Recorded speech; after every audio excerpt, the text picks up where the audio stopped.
আসসালামু আলাইকুম দর্শক, সবাই কেমন আছেন? আশা করি সবাই অনেক ভালো আছেন। আমিও অনেক ভালো আছি।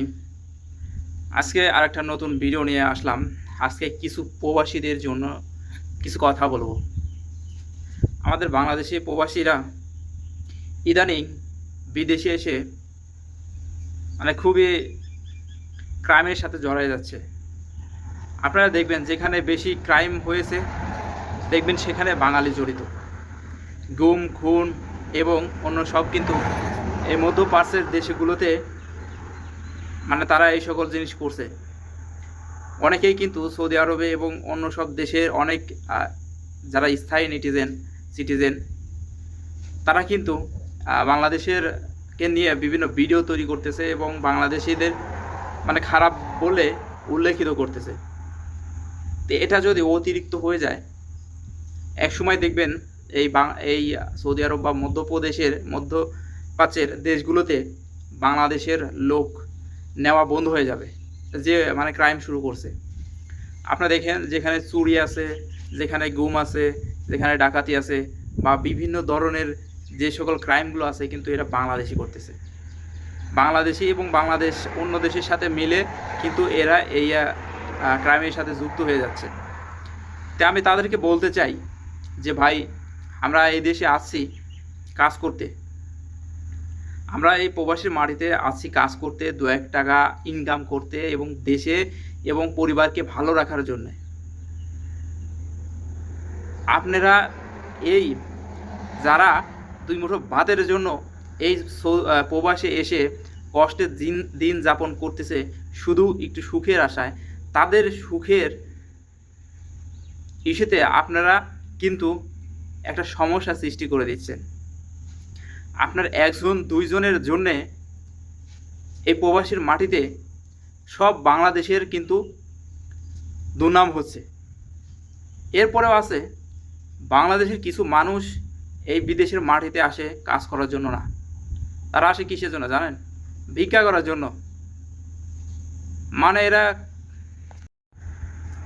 এরা জন্য ভিক্ষা করতেই এই সৌদি আরবে আসছে।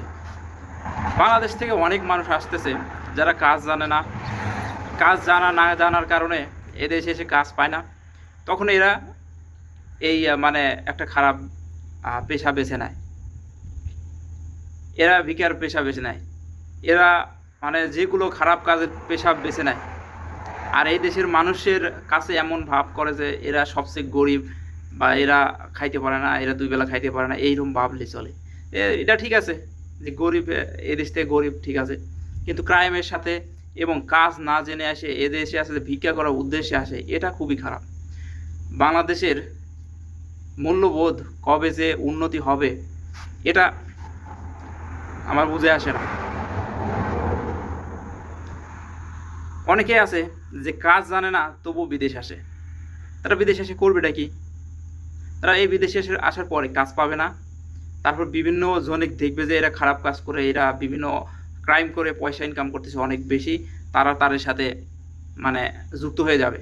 তারপরে এরা কি করবে? সবাই একসাথে মিলে এই ক্রাইমগুলো করবে। এই ক্রাইমগুলো করলে এদেশের সরকার যখনই এদের টেস্ট করবে বা অধিক পরিমাণে কিন্তু যখন এদের গ্রেপ্তার করবে বা এদের উপর ধরেন যখন ইনকোয়ারি চালাবে, তখন কিন্তু একটা বাংলাদেশের প্রতি তাদের একটা যে ভালোবাসা ছিল, যে একটা তাদের উপর একটা আস্থা ছিল, সেই আস্থাটা কিন্তু আস্তে আস্তে হারায় ফেলাচ্ছে। আপনারা দেখুন, বাংলাদেশের মানুষ হজে এসে ভিক্ষা করে, উমরাতে এসে ভিক্ষা করে, কারণ এটা এটা তাদের এই বুদ্ধি নাই, এই সেন্স নাই যে আমরা যে এই কাজটা করতেছি আমাদের যে ভাইদের যে রেপুটেশন, তাদের যে সম্মান ক্ষুণ্ণ হবে, এটা কেউ ভাবে না। কারণ এই বুদ্ধি নাই বাংলাদেশে। আমার মনে হয় এই বুদ্ধি নাই যে নিজের পেট বললেই সব কিছু শেষ, আমার আর কিছু দরকার নেই, অন্য কি করলো না করলো সেটা নাই।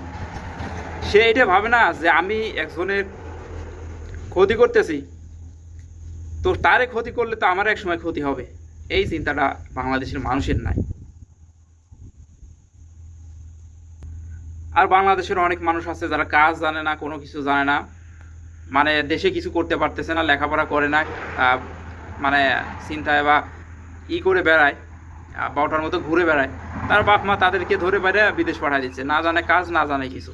এই দেশে এসে তখন কাজ পায় না, তখন থাকে বসে এই করে সেই করে, এর টাকা চুরি করে ওর টাকা চুরি করে, দেয় রুমমেটের টাকা চুরি করে নিয়ে যায়। এদেশে কিন্তু এরকম চোর খুবই কম, কারণ সৌদি আরবে চোর খুবই কম, কারণ আপনারা তো জানেন এখানে কি পরিমাণ এর শাস্তি আছে, এজন্য চোর কম। কিন্তু যখন একজন বাঙালি আর একজন বাঙালি ভাইয়ের টাকা চুরি করে নিয়ে যায়, তখন কিন্তু মানে ওই বাঙালি ভাইটা কিছু বলতে পারে না, কারণ এইটা একজন বাঙালি। এরপরে দেখুন বিভিন্ন কাজের কথা বলে, বিভিন্ন কাজ দেওয়ার কথা বলে প্রত্যেক জনের থেকে 1000, 1500, 500 করে টাকা নেয়। এই টাকাগুলো নিয়ে তাদের কাজ দেয় না। এরপরে কাজ দিলেও মানে এমন জায়গায় নিয়ে রাখে যে রাখার পরে তাদের তো কাজ পায় না, উল্টো আরও তাদের ক্ষতি হয়ে যায়। আবার এমনও কিছু লোক আছে যারা কাজের কথা বলে মানে লোক নিয়ে এমন জায়গা রাখে, রাখার পরে তার পরিবার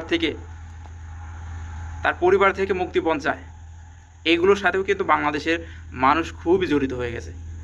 মানে আমাদের বাংলাদেশের মানুষ তো দেশটারেও খাচ্ছে, বিদেশে এসেও আমাদের যারা সাধারণ আছে তাদের খাচ্ছে।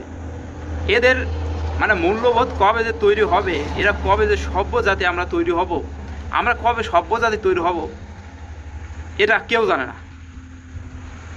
আমরা তো একজন পিছিয়ে আর একজন লাগিয়ে থাকি, একজনে কীভাবে নিচ নামা যাবে সেটা তো করেই থাকি।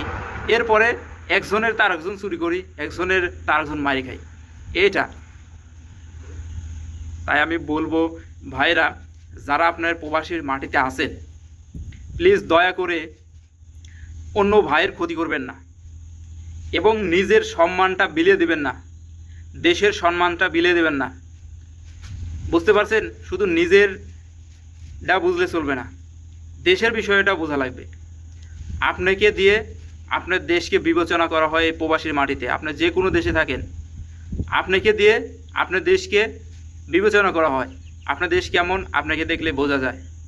তাই আমি বলবো সব প্রবাসী ভাইদেরকে, আপনারা প্লিজ আপনার দেশকে মানে নিচে নামাবেন না। আপনার দেশের প্রতি ব্যাকডেটেড নিউজ তৈরি করাবেন না। দয়া করে দেশকে ভালোবাসুন, না খেয়ে থাকেন, দেশের ক্ষতি করবেন না, নিজের ভাইদেরকে ক্ষতি করবেন না। সবাই ভালো থাকেন, সুস্থ থাকেন, আল্লাহ হাফেজ।